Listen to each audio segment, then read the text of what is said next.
Living Local Carolina with Katie Turner. Local trends, shopping, dining, and more. This is Living Local Carolina. Well, good morning, everyone. Thanks for joining us today on Living Local Carolina. One thing I love about this show is I get to have a lot of firsts, and today I have, for the first time ever, a tattoo artist in the studio. Jerica, how are you doing today? I'm well, thank you for having me. Okay, we've been talking for a little bit, and you obviously are a tattoo artist. We're going to talk about that, but you just are an artist in general. Right. How did you first get into the arts in the first place? So first, it started, back in 4th grade. I was, a child, and I started dabbling in just drawings and doodles, and I realized I was pretty good. I tried to impress a few people, and they loved the feedback from me giving them like art drawings and gifts, and so from there, it stuck with me all the way to adulthood. And now that's just like my career. That's what drives me. That's where I am. Yeah, I can tell that you're very passionate about this. Yes. So where did the tattooing begin? So I started off background graphic design, graduated for, did 2 years associates and bachelors for graphic design work. But after college, I wasn't really into, the professional corporate business type work. I'm more of like, freelance, more of like a laid back type of artist. So I kind of wanted something that was more hands-on, but not so, professional and direct and corporate. So I wanted to transfer that and my energy into, tattooing. People love my work and they want it on their body. So I was like, let me try that. After college, I was like, let me channel that, see if I can get into it. And I just started, dealing with mentors, doing my research, getting classes and getting certified to become an artist. Yeah, it's got to be a little daunting at first. It is. It was very scary. Very scary because people. This is life lasting. It's on people's skin, and you want it to be great. You want your artwork to what you can do on paper to reflect on skin. So that's where the transition comes in. It's kind of hard trying to master that, but if you can do it, once you can, and you can draw, once you master that and you get the technique down, it's like butter. So yeah. That's so cool. It's got to be really satisfying too to be able to see everyone's reaction to it. Yes. Do you have a specific style? Doesn't every tattoo artist have a specific style? Yeah, they do. Honestly, tattoo artists do like to stick to a style. They like to see what they master or what they do better in. But me, I wanted to go into this business not being put in a box. I hate being in a box. You're not gonna just come to me for black and gray or traditional. I like to do everything. So I definitely have tried to work on, I have a wide variety of styles that I try to work on, and I perfect everything. So from typography to I love doing portraits. I love color pieces. I love color. Anything with color. I'm a colorful person, so I try to encourage my clients to get color. Yeah. And then, just from there, they just try to, we bounce ideas back and forth, and I try to be as creative as possible. I love it. I love it. And talking about creativity here, you do stuff outside of tattooing as well. Yes. Can you tell people what else what are you up to? So right now, this last past year, I've been dealing with mixed media. So doing canvas pieces and going to pop-up art shows in different states to sell and be a part of these art shows. You know what I'm saying? So I've been doing 3D art, things that have textures and layers, and I've been playing with epoxy resin that people are familiar with. Yes. So with that, it allows me to have these pieces that should be in like an exposition but I'm selling them so they can have it in their houses and keep it as pieces and remember me that. So, and they're large canvases, what I'm saying? They're not small, they're like, wall pieces. Yeah. And then also this year I am channeling into doing flooring, epoxy resin flooring, and like countertops for like businesses and houses. So anything dealing with epoxy resin, I try to get my craft into that a little better and, perfect that so I can see where that goes. Yeah, you can do a little bit of everything. Right, I try to. Love it. I try to be a jack of all trades. I love it. Okay, how can people get in contact with you, learn a bit more about you? Yeah. So I do have a social media as well. I'm on many platforms. Instagram, that is at official_tatted by Jerry. And then I advertise on Facebook, Tatted by Jerry. And then also I have email, jsgraphics93@gmail.com. And then I do have my business line, my phone number. Did you want that as well? Yeah, so sure, 843-534-7434. And that's all my information there. Perfect. Thank you so much. I appreciate it. Thank you. I appreciate you having me today.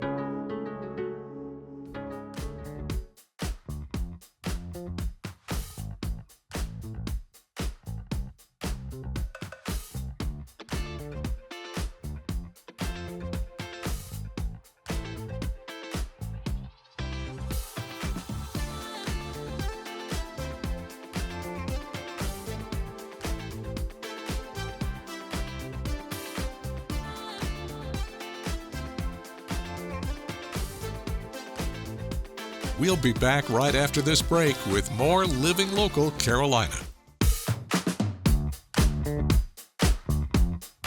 Welcome back to Living Local Carolina, everyone. Today I'm in Pawleys Island and I'm at All Fired Up Studios and I'm joined by Carla, the owner. How are you? Hi, I'm good. How are you? I'm doing awesome. Good. There's so much to see here. I am so excited for you to tell me all about you guys and what you have to offer here. Yeah, so we are a paint your own pottery studio. How that works is somebody would come in. We don't take appointments. You just come in, find a piece of pottery that you like, plenty of painted samples to give you some ideas, but you pick a plain white piece of pottery and then you sit down with the color chart, you pick your colors. I go ahead and get you the correct brushes and then we'll show you the application of glaze and then you paint your own pottery. You leave it with me for a week, I clear glaze it and fire it in my kilns and you can pick it up in a week. See, this is why we have to have the expert here, because I think that if I tried to do any sort of design on my own, I would just get overwhelmed. So you help people, kind of design what they want to have on Absolutely. it too, right? I offer as much or as little assistance as somebody wants. So I can hold your hand. I can give you lots of design ideas. We have so many resources to help you create beautiful stuff. We have screen prints, crystal glazes, all different pottery glazes. So I can go over that with you and help you find something you like and then show you how to apply it. Or sometimes we have people that put their earbuds in and don't want to know anything, and that's fine too. That's their whole thing and they just want to paint. That's fine. So I'm here to assist or not. It's very therapeutic, I think, Oh, too. yeah. I mean, is this your background? I mean, did you always want to do this? I've been doing this for 15 years. Wow. So now it's my background, but prior to that, it was never my background. Interesting. Yeah. Did you always love art? Yes, I have a design degree, but not necessarily art per se, but so that kind of transferred over when I decided to do this. Like I felt comfortable with color and application. But I too had to learn about the products, and so I went to some classes and so on until I became comfortable and then just self-taught after that. I love it. Yeah. Well, speaking of classes, you guys actually offer classes here to make your own pottery as well. Yes, we do. It's a little more involved though if you want to do that. Well, we have two types of classes. We have a Okay. beginner to try it, a one-time wheel class for beginners. And everybody, we've been doing it for 2 years now, but everybody walks away with a bowl. So there have been no failures. So That's good. big pressure. But everybody makes a bowl or a plate. They make something, and it's a great class. Everybody loves it. So they can learn how to throw the clay on the wheel, center the clay, pull the walls up. They'll learn all the technique, the jargon, and they will make a piece of pottery. And then they can come back in a week or so and they can glaze it. So Which that's is included fun, in the too. class. I love Yes, that. yes, absolutely fun. So it's been very successful and people really do love it. And then if they want to continue, and most of them do, then we offer extended course. We have a 2-week course, a 3-week course, a 5-week course, depending. So, Wow, that's yeah, really nice. Yeah. Okay. So we have that available too. Awesome. Do you guys do any parties as well, like for kids and stuff? Yeah, or how we young do. do you start with the painting? Doesn't matter. We get Oh, infants okay. in here for handprints and Little footprints. baby feet. Yeah. But so there's no age limit. And we do parties. We can do birthday parties. And we offer the whole studio for birthday parties. We used to do them in that room, but no more. Now we offer the whole studio, and so they can bring more people. So yeah, we do that. Love it. Okay, well, if someone's watching right now and they want to come out and see you guys and paint something or learn how to do pottery on their own, how can they do that? They can either just walk in and check it out. It's a very welcoming and friendly place. So Oh, yeah. the intimidation factor could be tiny when they first set foot in because they'll walk in and go, I'm not artistic. You don't have to be. You just have Yeah. to dip your brush in the glaze and apply it. It's That's that what's simple, involved. you know? So they can just come in and check it out. They can ask questions. They can call. They can email. They can message on social media.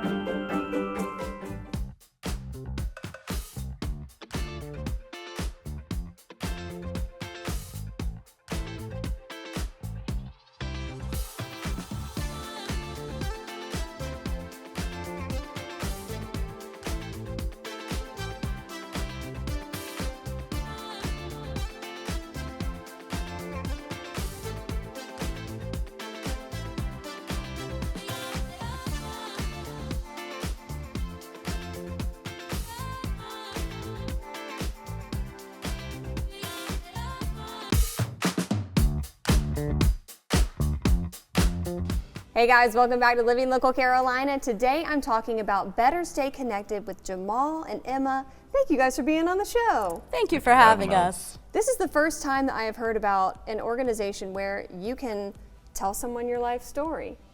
So how did all this begin?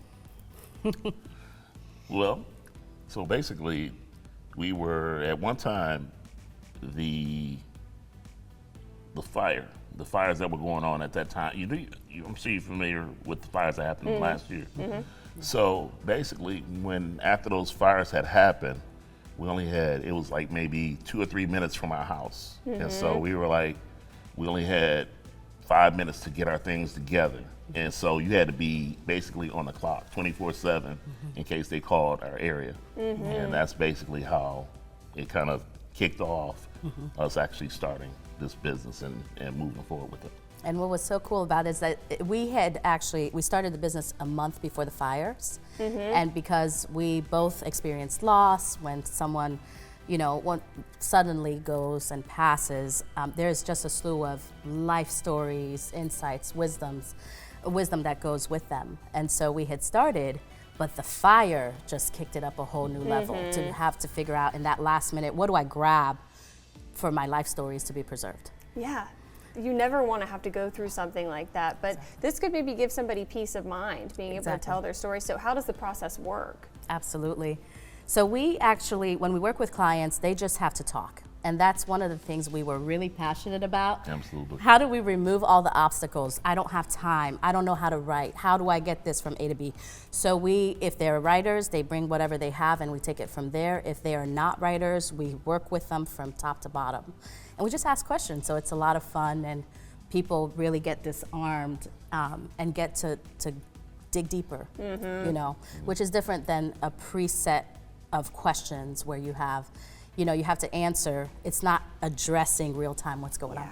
Yeah, we actually answer those questions at the time that they come up. We just basically let it come organically, and we just move forward. So whatever they basically talk about, we'll ask a question about, but then we'll move on and gather more questions as the time allows. Well, thanks so much for joining us today on Living Local Carolina. Today I'm joined in the studio with Charles from Long Bay Symphony. How are you doing? Just fine, thanks. Awesome. Okay, tell everybody a little bit about what you do. Well, I'm the music director of the Long Bay Symphony, which is this region's professional orchestra. And it's funny because as much as we've been around, I think, gosh, and now I can't remember exactly, it's our 36th, 37th season. Wow. They're going to kill me in the office for not remembering the exact year. But we've been around a while, but for a cultural institution, it's not that long. And since people are, it's so transient, people are constantly moving into this area from primarily the Northeast or the Charlotte area or wherever. And it's amazing how, in spite of all we do, people don't know they have a professional symphony orchestra in town. Yeah. So we do, of course, our traditional subscription concerts, classical things, and try to make that as varied as possible using, ballet dancers and, just as much variety as we can. But our biggest thrust over the past several years has been to do more diverse programming and more outreach. So we've done things like the New Year's Eve concert that we do and a gala, to, of course, Messiah performances in December. Also a Gullah to Gospel program involving a mass gospel choir in March. We've done patriotic war and peace concerts for the past several years over Veterans Day weekend. And so we're just out there in the community reaching all segments of the community, with a lot of those concerts being free, sponsored by the Chapin Foundation and other organizations. So that's kind of our mission, is to be out there and be a part of this community. And it's amazing, invariably after a concert, I'll have someone come up to me and say, "Oh, this was amazing. I had no idea we had a professional orchestra in this area." Which is sort of why I'm here today. Yeah, we're spreading the word. Yeah. And these are talented musicians that deserve to, right. Well, get some spotlight on them. Our musicians basically play in orchestras throughout the region, in the South Carolina Philharmonic, Wilmington, Charleston, all of the general area, and they just travel. A lot of them are professors at universities, or so it's you just go where the activity is. I love it.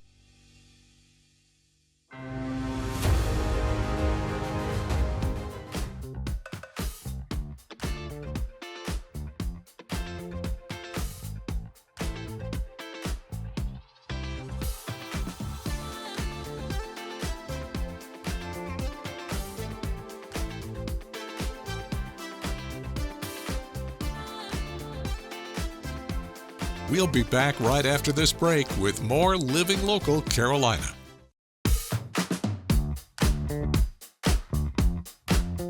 Well, today we're talking about a very important topic. I'm joined by Simon and Cindy from Carolina Forest Elementary School. How are you guys doing? We're doing good. Great. Wonderful. Now, you both work in education, but you also are co-authors of a book. Tell me about this book. Okay, so this book is Adapting Behavior Practices, Reframing Your Approach to Discipline. And we, for the past 5 years, the two of us have been working together with behavior a lot. And so we just realized that getting to the root of the behavior helps tremendously, and it helps the kids not to repeat the same behavior. So we kind of came together and just thought of ways to help the kid to change the behavior. So who is this book for? This book is for parents and teachers, and really for adults, because everybody gets frustrated when it comes to behavior, and they wonder, what are we going to do? And even for me as a parent, it's helpful because we tend to work with our own kids a little differently than we work with other people's kids. So, the being consistent and putting these things into practice it's difficult because it's time consuming, but the consistency is what wins in the long run. So can you give me some examples maybe that are in the book without spoiling too much? Like Cindy said, a lot of kids, and I'm sure many people out here listening and yourselves can remember, when kids would come get in trouble at school, and they would get in trouble for the same things over and over and over again. So, like the front of the book shows, there are some roots in the ground, and a child being like a plant. When something goes wrong with your crops, you got to figure out what's wrong in the dirt, not what's on top. So once you get to that root, and it does take time, because as we say in there, it takes them a long time to get that way. It takes a long time to get them out. And gaining that trust with us or whoever they work with is the first step in getting to the root of that problem. Yeah, and I would say definitely building the relationship. Relationships are everything. When you get the relationships with these kids, we've had a lot of kids that, just came from tough situations. And the two of us, we just team up and kind of become that safe space for them. Right. And they know it, and then it just helps. Well, tell me also, for parents and other teachers who have read the book, what has been the response? Well, for some who kind of been in education for a long time, it's like a new thing for them. It's almost like they're having to retrain their thinking and their brain. And, and I say all the time, like, this is just a new generation of kids. Like, you can't do the same thing that you did a long time ago to reach this generation, because they have so many other things coming up against them, like social media. And they just carry a lot. And so you just have to approach it a different way. Yeah. So. Because everybody, wants to see old school, though. Right. Our grandparents' old school was a lot different than our old school, so there's always a new school coming. So we just need to adapt to that new school a little bit faster. Right. If we're going to be successful with our kids, and that's a hard thing for some teachers. If we can help them understand this practice, in the long run, it's going to be a smoother classroom. Their scores will be better because we're really, we like scores, but without those relationships, those scores really don't matter.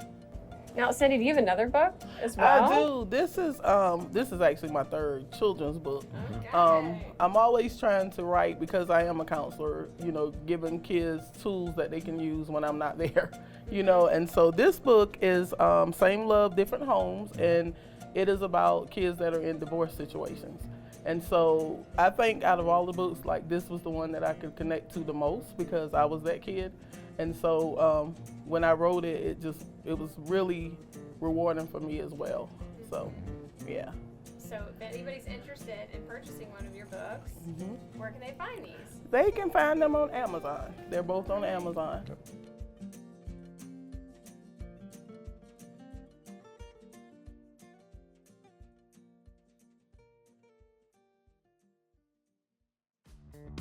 Don't forget to like our page on Facebook and follow us on Instagram and Twitter. How to use the QR code. Just open the camera app on your smartphone, iPad, or tablet. Point your device at the QR code so the QR code appears on your screen. Your device will recognize the QR code and show you a notification. Click that notification and you'll come to our website.